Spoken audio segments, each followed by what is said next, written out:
க்ரன்ச்சியாக ஒரு chicken starter வேணுமா? அப்போ இதை ட்ரை பண்ணுங்கள். நல்ல ஸ்பைஸியாக க்ரீமியாக ரெஸ்டாரண்ட் ஸ்டைலில் டைனமிக் சிக்கன் எப்படி செய்யறதுன்னு பார்க்கலாம். Welcome to recipes in Tamil. First சிக்கனை மேரினேஷன் பண்ணிடலாம். நான் இன்றைக்கி 300 கிராம் போன்லெஸ் சிக்கன் தான் எடுத்திருக்கேன். இஞ்சி பூண்டு paste 1 teaspoon, chilli powder 1 teaspoon, salt 1/2 teaspoon, mixed herbs 1/2 teaspoon, soya sauce 2 teaspoon,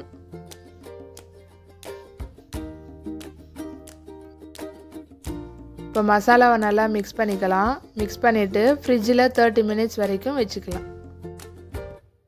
இப்போது சிக்கன் பொரிக்கிறதுக்கு maida 1/2 cup, cornflour 1/2 cup, salt and pepper 1/2 teaspoon, அப்புறம் 2 முட்டை தனியாக பீட் பண்ணி எடுத்துக்கலாம்.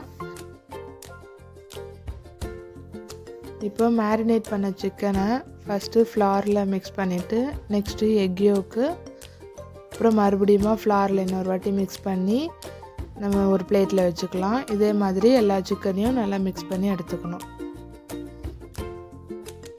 இப்போ சிக்கனை நல்லா எண்ணெயில் பொரித்து எடுத்துக்கலாம். நல்லா கிறிஸ்பியாக வர வரைக்கும் பொரிக்கணும்.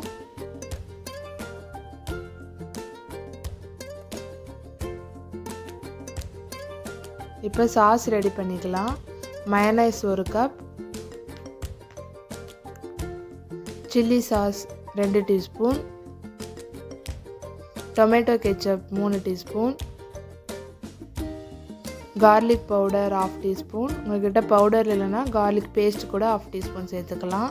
Chilli powder 1/2 teaspoon, vinegar 1/2 teaspoon, honey 1/2 teaspoon.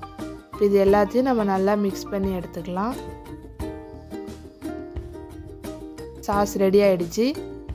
இப்போ பொரிச்ச சிக்கனை இந்த சாஸில் நம்ம நல்லா மிக்ஸ் பண்ணி எடுத்துட்டோன்னா கிறிஸ்பி அண்ட் சாஸியான நம்ம டைனமிக் சிக்கன் ரெடி. இந்த ரெசிபி உங்களுக்கு பிடிச்சிருந்ததுன்னா லைக் பண்ணுங்கள், உங்கள் ஃப்ரெண்ட்ஸுக்கும் ஷேர் பண்ணுங்கள். இந்த மாதிரி ரெசிபிஸ் உங்களுக்கு வேறு எதனா வேணும்னா கமெண்ட் பண்ணுங்கள். நாங்கள் நெக்ஸ்ட் வீடியோவில் ஷேர் பண்ணுறோம்.